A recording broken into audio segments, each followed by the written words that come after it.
Olá pessoal, tudo bem? Estamos aqui para mais um Next Horizon Cast. Hoje realmente bastante especial, porque o Rodrigo, além de ser cliente, é um amigo. Então vamos falar um pouquinho da inteligência artificial na educação. Vai ser bem legal, porque eu no começo comentava que esse podcast nasceu porque eu estava tendo tanta conversa bacana que um dia o pessoal falou comigo que você podia começar a transmitir esse tipo de conversa. E com o Rodrigo a gente já teve várias que foram excelentes. Algumas regadas a bons vinhos, inclusive. Então a ideia agora é a gente poder contar um pouquinho, poder falar da FDG, e a gente falar um pouco dos desafios da IA na educação. E como é que tá essa parceria, né? NewRise e FDG. Então acho que tem muita coisa legal pra gente poder explorar. O desafio é caber no tempo. Então, Rodrigo, oficialmente seja bem-vindo. Queria pedir pra você se apresentar. Oi, Henrique, tudo bem? Na verdade, eu vim aqui hoje mais aprender sobre inteligência artificial do que qualquer outra coisa, né? Mas vamos falar um pouquinho também de educação, que hoje é nosso grande desafio na FDG, a exemplo, né, dos últimos 28 anos que a Fundação atua. E então é isso, vamos bater papo hoje aqui. Eu sou presidente da Fundação, a FDG é uma fundação voltada para a melhoria da educação brasileira, educação básica e pública é o nosso foco. E quando a gente fala da melhoria, a gente fala da melhoria dos resultados de aprendizagem, né, que é o nosso grande desafio nacional na nossa concepção. Eu acho isso fantástico, porque eu lembro muito bem quando a gente se conheceu. Eu lembro de você me falar de um dado que eu vivo repetindo isso porque me marcou. Que toda pesquisa quantitativa que faz, quantitativa ou qualitativa, que fazem sobre a área educacional, os apontamentos de melhoria são merenda, a estrutura, e ninguém olha para a qualidade de ensino. E a FDG tem esse viés de quando nasceu, né? Queria que você pudesse falar um pouquinho disso, sabe, da importância de olhar para a gestão por aprendizagem e do quanto é desafiador, porque realmente não. O pessoal não vê valor porque está olhando para o curto prazo, né? E não para o médio e longo prazo. Pois é, foi uma necessidade, primeiro, de mudança cultural que a gente promoveu, né, isso há muitos anos atrás, focando os educadores e os gestores na atividade fim. O que é a atividade fim da educação? É a aprendizagem. Como é que a gente mede a eficácia da educação, do processo educacional? É se os alunos, no final da cadeia, estão aprendendo de É fato, né? fato. Tudo só existe por isso, né? Exatamente. A finalidade de uma escola, de uma rede É. educacional é que o aluno saia de lá aprendendo, saia de lá com a carga de aprendizado necessária, né, para lidar depois com os desafios, né, principalmente do mercado de trabalho. Muito bom, muito bom. E aí, por falar em desafio, a gente vem com esse mundo pós-pandêmico, inteligência artificial, esse monte de novidade. Como é que a FDG se posiciona para poder, diante de um cenário tão desafiador, continuar olhando para algo que requer tanto contato humano, requer tanta escala personificada, tanto detalhe de olhar para o aluno e para o educador como indivíduo? Como é que a FDG se posiciona e pensa em escalar esse tipo de trabalho? Pois é, o nosso desafio é justamente esse que você mencionou, é conjugar a gestão técnica, né, a gente traz método, é ciência para dentro das redes educacionais, conjugar isso, esse lado, vamos dizer, duro da coisa, com a questão humana, né? E para nós foi um processo de aprendizado longo, de adaptar métodos de gestão para a área educacional. Isso precisou ser feito porque a educação tem desafios específicos dela, né? Então, isso aí foi fundamental para que a gente conseguisse ter adesão. E, felizmente, hoje, nos projetos educacionais que a gente promove, atua, a gente consegue um nível de satisfação, um nível de adesão da base, que são os professores, imenso. e com avaliação positiva. Isso é fundamental, porque chegar até a base da maneira certa, aplicando os conhecimentos corretos e fazendo aquilo como uma comunicação efetiva, é fundamental para que o projeto, de fato, consiga seu êxito. E aí a tecnologia acaba entrando de uma forma que aumenta o desafio, porque o aluno passa a ter acesso a uma série de informações até antes do professor, né? Então o aluno se torna muito mais debatedor, mas também pode ser usada como um grande aliado, né? Na FDG tem a questão das práticas de sucesso a partir do diagnóstico que é feito, e eu queria que você comentasse um pouco sobre isso, sobre esse tipo de prática e o tipo de resultado, principalmente envolvendo... A gente fala tecnologia, não precisa necessariamente ser alta tecnologia, né? Às vezes é um professor que leva um vídeo para os alunos e esse vídeo já é uma multimídia ali que traz um diferencial naquela escola, né? Então eu queria que você contasse um pouco sobre isso, sabe? O uso da tecnologia e boas práticas dentro da metodologia, né? Que tem funcionado. Assim, a tecnologia entrou na educação já faz muitos anos, né? Já tem muitos anos que a didática foi sendo melhorada e o uso, vamos dizer assim, positivo da tecnologia já ajudou muito. Vamos pensar aqui que o próprio YouTube, com práticas educacionais que estão lá, vamos dizer, soltas, já ajudou muito o professor a fazer seu plano de aula, a trazer didática para algumas temáticas específicas. Então, a tecnologia já foi adentrando o universo educacional já faz muitos anos. Hoje, a gente está vivendo um novo momento de ruptura, na minha visão, que tem tudo para ser muito positiva, para ajudar a educação, mas um momento de ruptura com a IA, e ela também já está adentrando o universo educacional. E nós, FDG, estamos continuando a trabalhar com gestão, identificar os problemas, né, de escola a escola, transformar aquilo em meta de melhoria de resultado de aprendizagem, de prevenção de abandono, reprovação, e, a partir disso, identificando as principais causas que influenciam naquele mau resultado, fazendo plano de ação e conjugando as boas práticas. Hoje, cada vez mais tem boa prática ligada ao uso de tecnologia.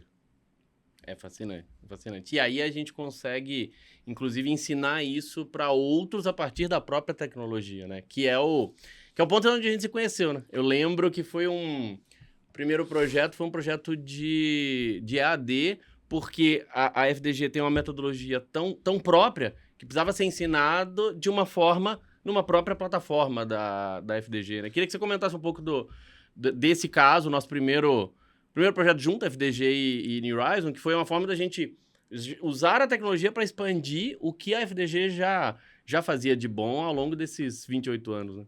Pois é. A FDG hoje, fundação da GID, né, e cabe explicar aqui, né, que GID é a Gestão Integrada da Educação.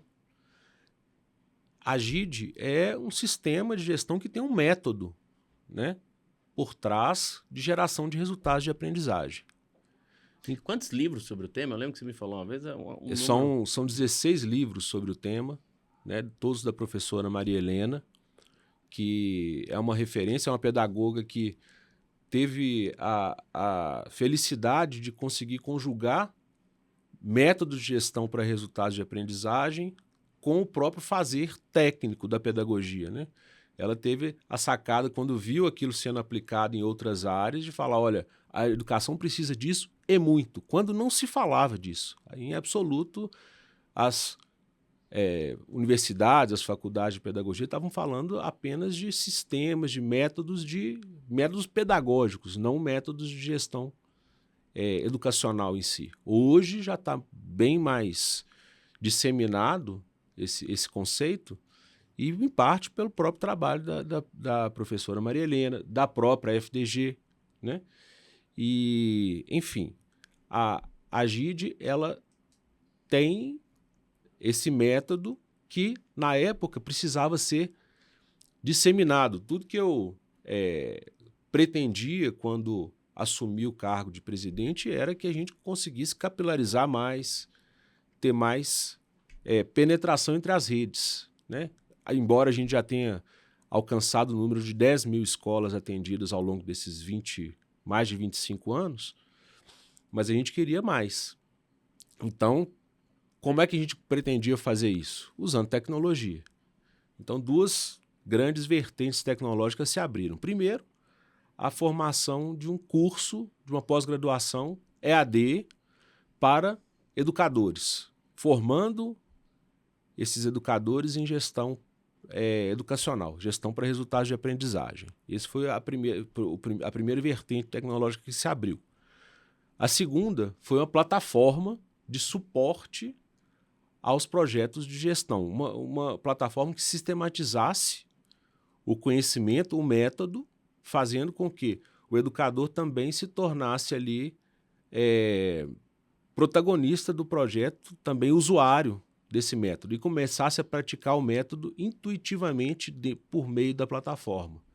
Então, é nisso que a New Horizon nos ajudou e vem nos ajudando demais, porque nós estamos conseguindo potencializar a geração de resultados, a velocidade, o andamento dos projetos via plataforma, mas mantendo o suporte humano, né, que faz toda a diferença em um projeto que deseja ser bem sucedido. Eu acho fantástico você mencionar a questão da plataforma e da metodologia, porque vai muito com o que eu acredito de tecnologia e que é o que a New Horizon acredita, e todos, sem exceção, todos os podcasts que a gente fez até agora, foi com esse foco da gente falar de algo que a tecnologia potencializa. Em especial, hoje em dia, a gente tem falado muito da inteligência artificial, mas a inteligência artificial é mais um passo, né, da tecnologia. Então, eu queria explorar um pouco mais essa questão da metodologia, porque o que eu vejo legal é isso, que a tecnologia está ampliando algo, mas qual é esse algo que a gente vai ampliar, sabe? Como é que funciona a metodologia da GID? Pois é, método, até por definição, é um caminho para uma meta. Então, é um jeito de se alcançar um objetivo, né? Um caminho objetivo para se alcançar um objetivo lá na frente. O objetivo sempre é voltado para a atividade fim. No caso de educação, é sempre o que nós estamos perseguindo é o melhor resultado de aprendizagem, né? E a GID é justamente isso.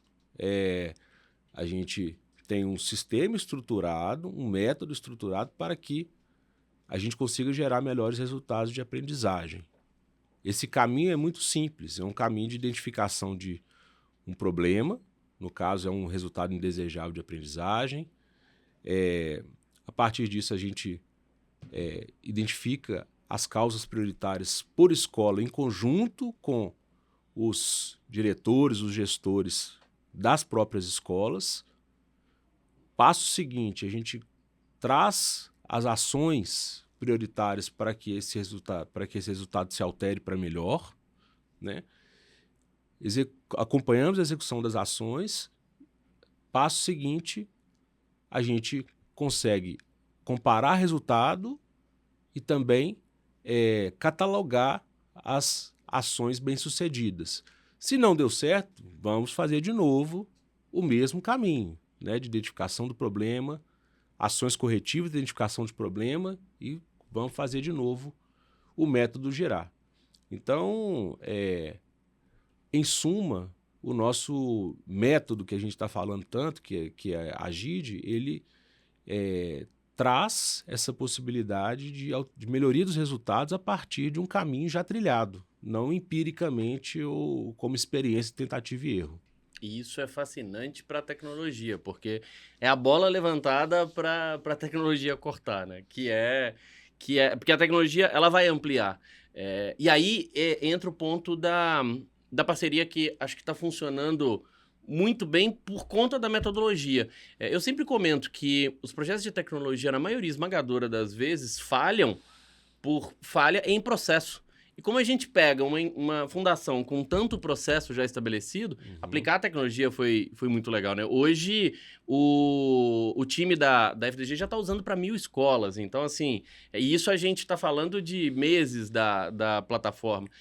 Isso para expandir para toda a rede vai ser muito tranquilo. Mas muito por conta disso, né? Foi algo faseado. Então, eu lembro que no começo do ano, o projeto estava com a parte de diagnóstico funcionando no final do ano passado, né? A parte de diagnóstico funcionando na plataforma e já utilizando via plataforma e o restante não. Então, a fundação pôde fazer um início incremental de tudo para que a tecnologia não ficasse um ano esperando desenvolver, em um ano tudo mudou, e a gente conseguiu já ter o diagnóstico sendo feito via plataforma, depois foi evoluindo item a item, né? Como é que é a percepção do seu lado, principalmente com o time, do uso da plataforma e com as escolas e os multiplicadores na última ponta? Primeiro, o salto que a gente pretendia dar, a gente está conseguindo, né? Que é usar a tecnologia como um meio de potencialização, de geração de resultados e de capilaridade, né? Você bem colocou, foi faseado, foi por prioridade, né? Nós fomos transferindo as ações que antes eram feitas com muito mais, vamos dizer, trabalho humano e com muito mais... menos tecnologia para um pouco mais de tecnologia, mas não abrindo mão do trabalho humano. Então, aos poucos, a gente foi conseguindo migrar. E por prioridade. Por isso que, na nossa visão, está sendo muito bem sucedido. A gente não está destruindo o que a gente fazia, nós continuamos fazendo, aplicando o método da mesma forma, mas contando com o auxílio tecnológico fase a fase e de uma maneira bem estruturada, bem pensada, a implementação sendo feita sem susto. Então, por isso que eu acho que está sendo bem recebido tanto pela nossa equipe, que ajudou a conceber, né? Isso foi também extremamente importante, ajudou a conceber a plataforma, mas também as redes educacionais, os gestores que estão navegando nessa plataforma já estão dando retornos bastante positivos. E esse é um exemplo clássico do que eu critico bastante, inclusive, que acontece muito nas redes sociais, que o pessoal tenta vender uma ideia de facilidade que não existe.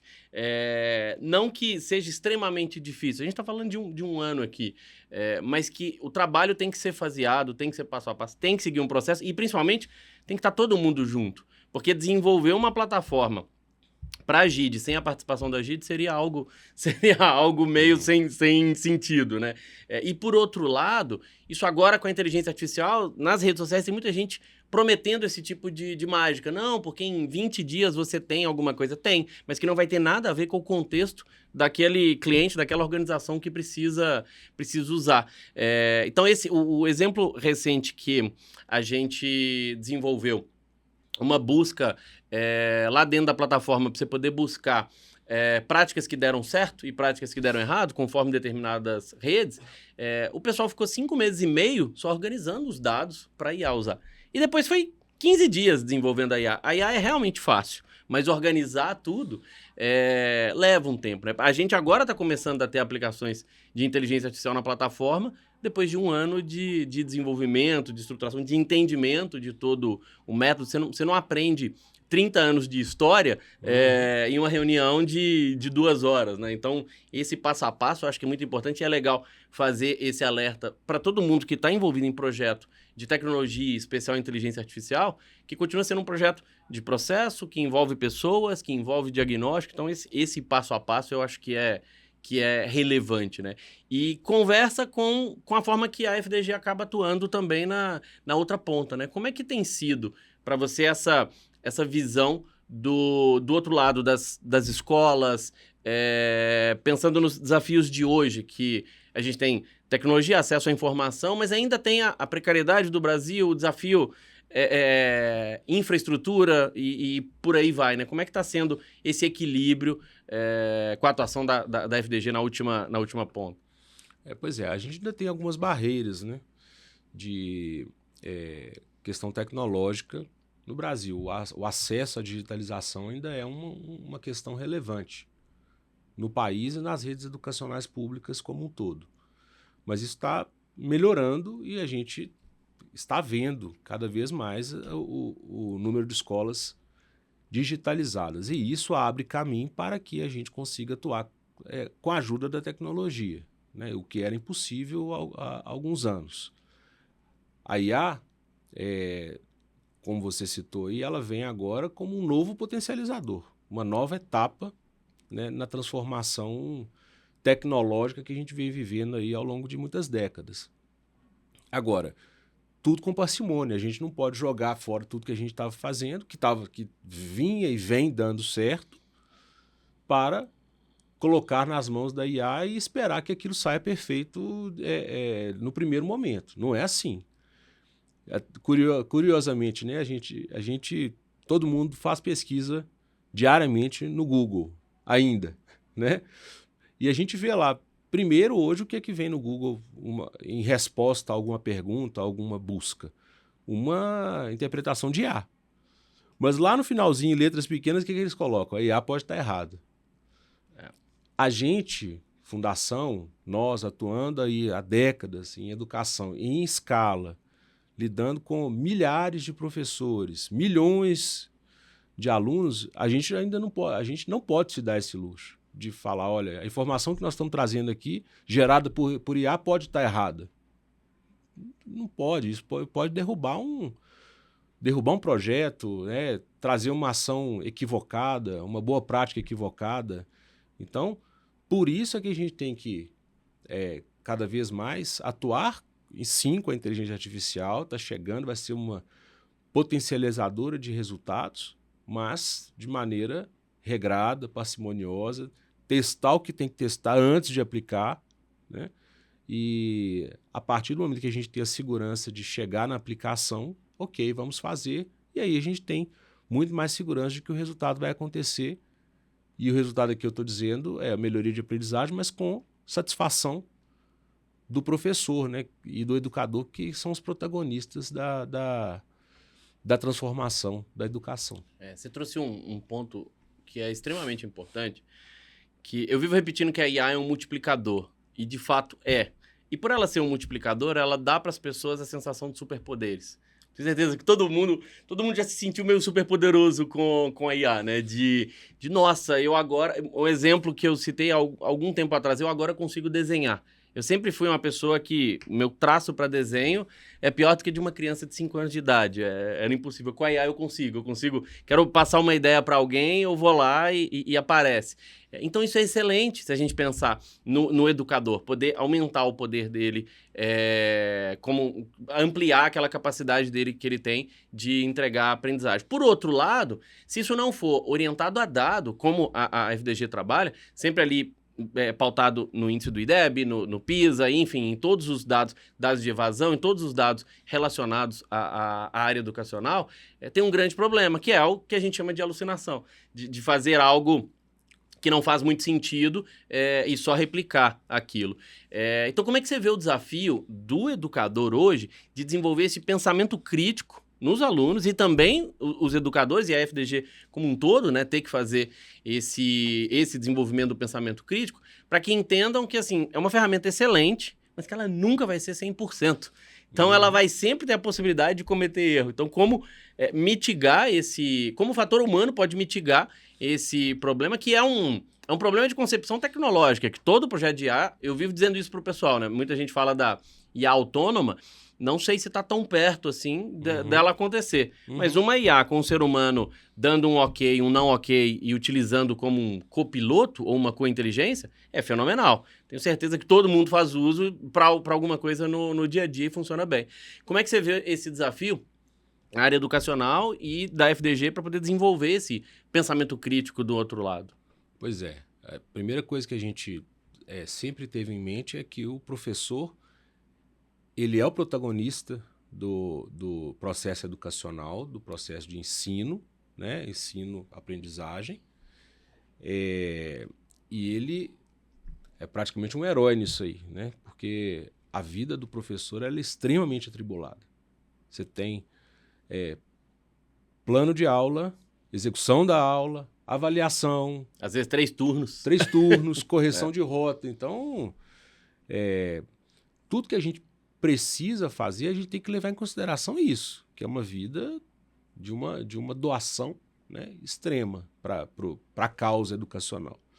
Então, a gente tem que pensar tudo em termos de simplificação. E aí nós estamos vendo cada vez mais o uso, né, da inteligência artificial como potencializadora. A gente já está vendo, por exemplo, muitos professores usando excelentes ferramentas de inteligência artificial para fazer plano de aula, coisa que na mão, né, levaria muito mais tempo, seria muito mais custoso, exige pesquisa, e a IA vem agregando, né, justamente na concepção desses planos de aula. Agora, se eventualmente falta habilidade ou competência no professor ali, não há o arcabouço de conhecimento suficiente para gerar aquela aula, a IA não vai ser tão efetiva. Então, ela não substitui...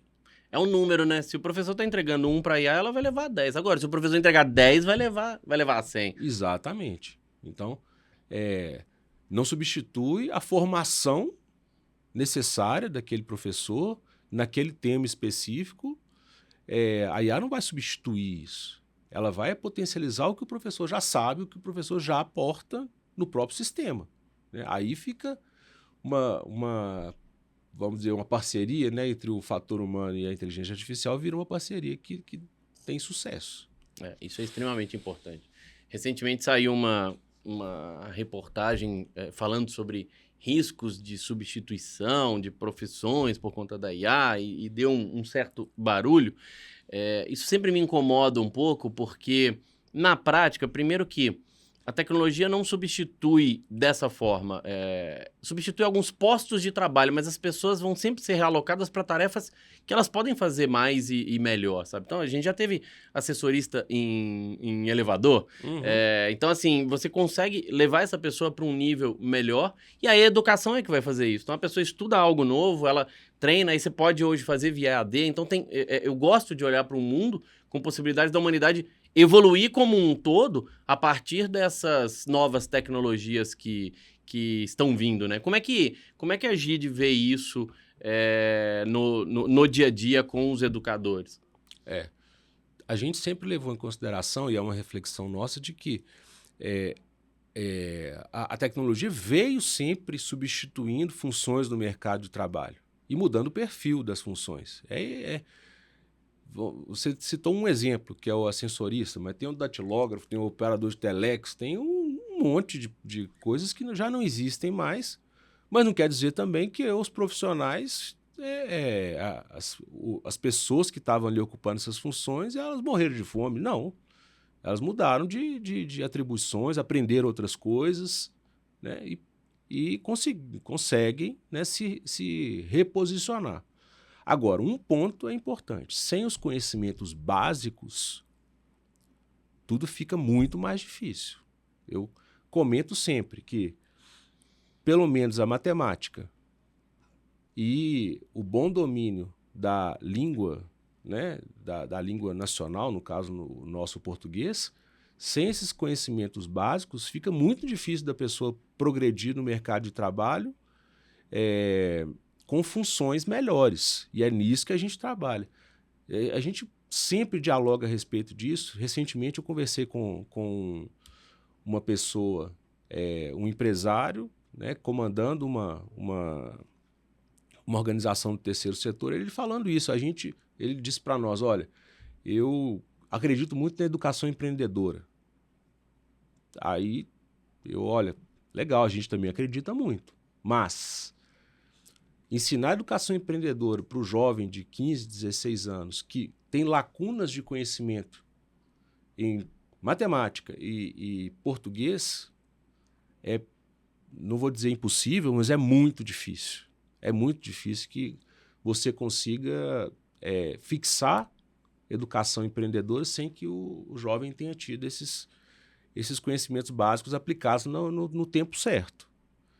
Então, a nossa visão continua sendo essa. A gente tem a tecnologia adentrando o mercado de trabalho, a IA especificamente, os perfis dos trabalhos, das ocupações mudam, mas os conhecimentos básicos precisam ser ensinados e aprendidos no tempo certo para que os jovens que estão no mercado de trabalho, as pessoas que estão no mercado de trabalho vendo essas tecnologias, consigam aproveitar da melhor forma. E olha que fascinante, né? A inteligência artificial, hoje, para operar bem uma IA, você precisa saber um pouco de estatística, um pouco de matemática e um pouco de linguística. A tal engenharia de prompt é puramente sujeito, predicado, dá contexto. Então, assim, continua ainda sendo extremamente necessária e relevante a educação básica. Pode vir a tecnologia que for, que não vai substituir saber ler, escrever e fazer conta. Exatamente. É esse um ponto. Exatamente. Vamos falar um pouquinho de futuro médio e longo prazo do que vem pela frente aí. Vai ter agora um grande evento da FDG. Eu queria que você comentasse um pouquinho de como vai ser o Festival da Educação, Liga da GID, qual que é a ideia do evento agora e também dos próximos, de futuro, qual que é o plano aí para esse evento e para o que vem pela frente depois disso. Perfeito. O evento é um momento, um marco em que nós vamos fazer o histórico, mostrar uma série de projetos que foram executados em redes educacionais desde o início dos anos 2000. Então, nós vamos trazer os educadores, os gestores que aplicaram a GID em redes municipais e estaduais para contar um pouco dessa história. Desde o primeiro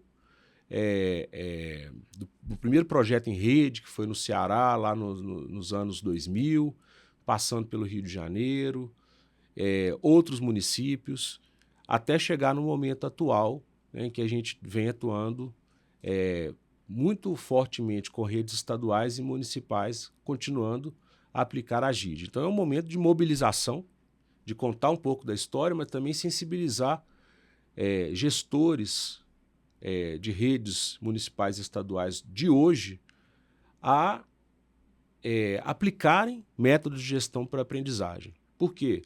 O que a gente vê muito, infelizmente, é o gestor querendo resultado, querendo fazer resultado, mas tentando de forma empírica, de forma até desestruturada, gerar esse resultado. E aí o legado não acontece.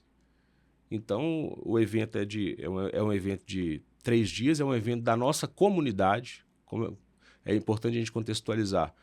É um festival de educação Liga da GID. Liga da GID é a nossa comunidade que hoje está chegando a 70 mil professores que dialogam conosco, que estão próximos à fundação. Então, esse evento, sendo da comunidade, é a comunidade que vai falar. São os professores, são os educadores, são os gestores que participaram de projetos de transformação em educação que vão falar dessas experiências. E aí nós vamos ter também algumas pitadas de novidades, né? De temas atuais ligados à educação que interferem na aprendizagem. Esses temas atuais vão ser abordados.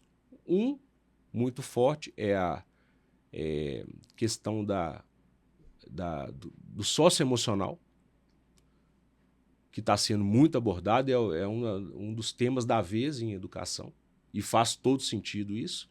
E outro, claro, é o uso da IA, da tecnologia, cada vez mais forte nas redes educacionais. Então, com isso, inclusive, vamos contar com você como convidado, né, Henrique? A gente está lá com uma enorme expectativa de ouvir uma palavra qualificada como a sua em IA aplicada à educação.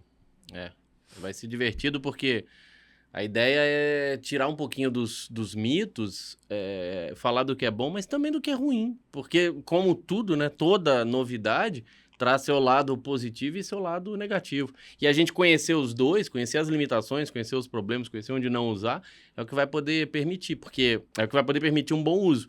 Porque se a gente entra numa conversa de bloqueio, de trava, o exemplo do tsunami vindo e abrir um guarda-chuva tentando. Exato. Porque aí o aluno não vai usar na escola e vai usar em casa. Agora, se trabalha uma conscientização, se mostra possibilidades, usar para poder pegar uma resposta pronta é péssimo. Agora, usar um método socrático e saber fazer perguntas para desenvolver um raciocínio é excelente. O exemplo que eu sempre comento, que a gente já falou algumas vezes, que eu gosto de repetir, meu filho, eu tenho um filho de 13, ele estudando era napoleônica na França, detestando, com 13 anos de idade, aquela fase que só quer videogame.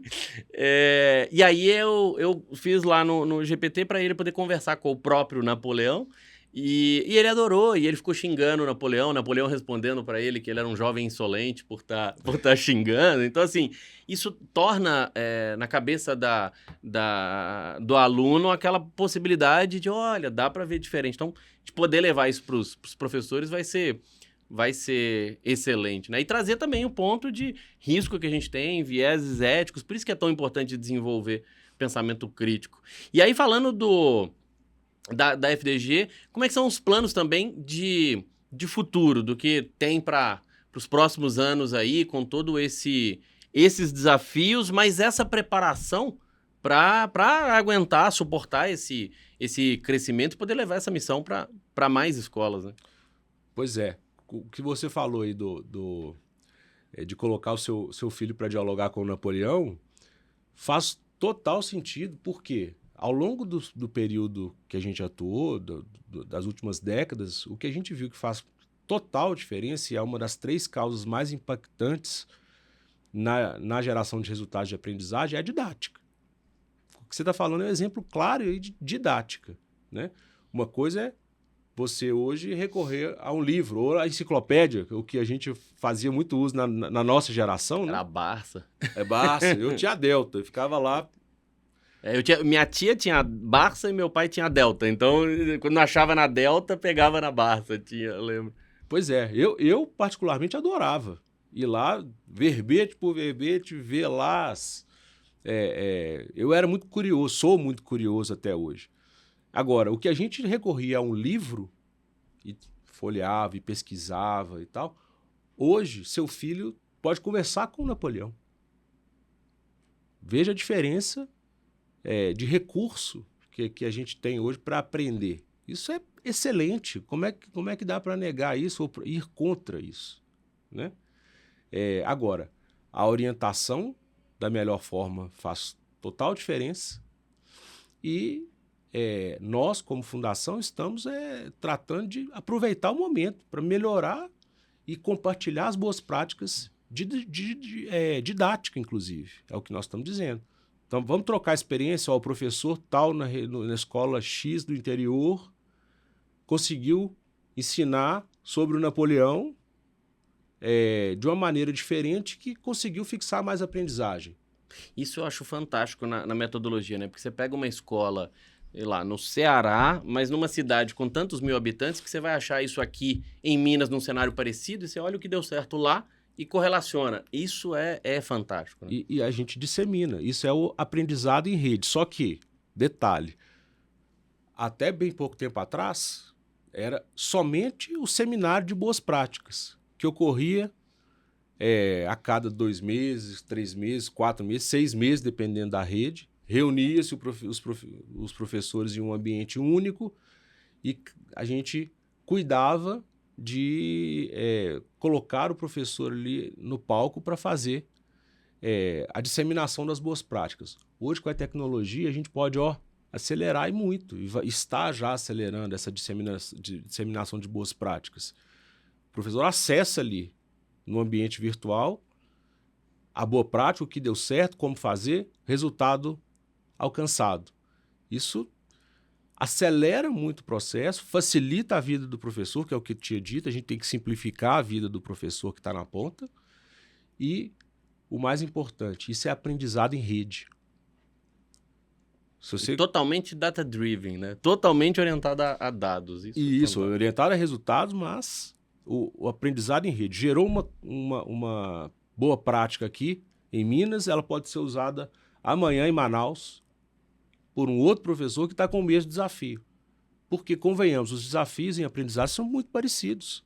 O perfil dos alunos também, de certa forma, apesar das diferenças culturais, o perfil do aluno que quer aprender é praticamente o mesmo. Você precisa prover a melhor didática possível para que o aluno, de fato, consiga aprender aquele conteúdo.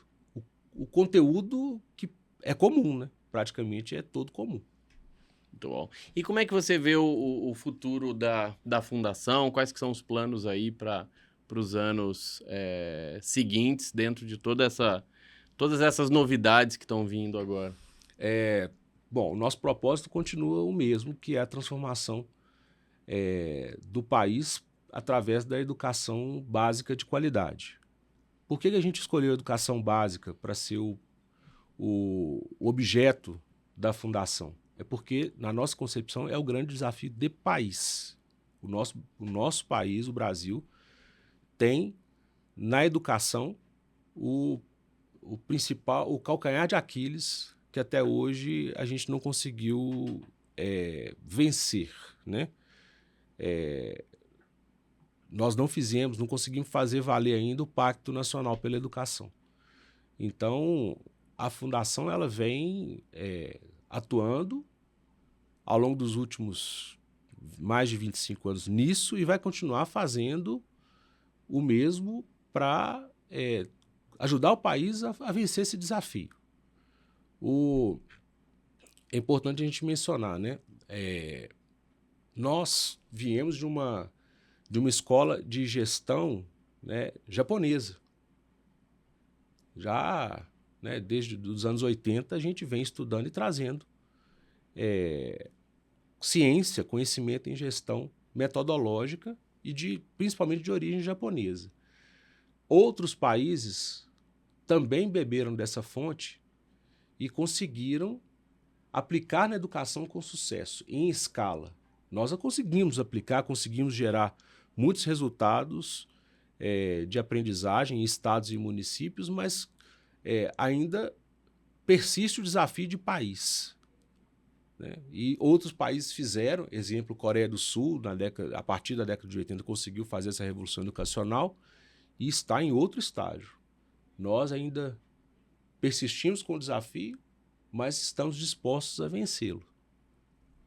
Isso é bem legal, porque me faz lembrar de um gráfico que a gente tem, inclusive, em uma das plataformas da FDG, que tem uma comparação de notas do IDEB de escolas sem FDG e escolas com FDG. Então, quando a gente olha essas 10 mil escolas que a Fundação já atuou, você consegue ver a diferença no número, não é uma conversa, é um dado mostrando nota de português e matemática e mostrando que está melhor. Então, eu acho que isso é o resultado de fato concreto, né? Na orientação a resultados mesmo. Exatamente. Tudo precisa ser enquadrado em resultados, né? Orientado a resultados finalísticos, né? E todas as ações precisam ser coordenadas para que se atinja aquele resultado esperado. A gente continua atuando rigorosamente da mesma forma. Agora, o que eu acho que nós precisamos compreender como país, como política de Estado? É que nós já temos, dentro do Brasil, as tecnologias, o conhecimento necessário para transformar a educação. O capital humano necessário. O capital humano, a tecnologia, os processos necessários para fazer acontecer. O que a gente precisa? De articulação para capilarizar, para levar para um município pequeno lá da Bahia, lá do Amazonas, o mesmo conhecimento que outras cidades maiores, né, têm para geração de resultados. Isso só se faz a partir de política nacional de educação. Sim, sim. E aí a tecnologia ajuda demais, né? Uma conversa recente que eu tive com a diretora técnica da FDG, ela estava falando que agora vai ser possível levar um treinamento numa escola que não daria nem para mandar um consultor lá de tão longe que é, mas agora com acesso à internet, pode ter treinamento, pode ter o trabalho da fundação acontecendo lá, e isso é fascinante, né? Exatamente. Agora, não seria possível se a gente não tivesse, há alguns anos, investido fortemente em tecnologia. Então, a gente se preparou para isso. Hoje, de fato, a gente consegue capilarizar um conhecimento via treinamento ou via capacitação direta, via plataforma. A gente consegue capilarizar esse conhecimento de uma forma assim, exponencialmente maior do que a gente faria no cara a cara em uma sala de aula. Muito bom, muito bom. Bom, quero agradecer esse ótimo bate-papo. Dessa vez não foi com vinho, né? Pelo horário, mas foi muito bom. Pessoal, muito obrigado por quem está assistindo, quem está nos ouvindo. Até o próximo Next Horizon Cast. Obrigado. Valeu. Obrigado, Henrique. Tchau, tchau.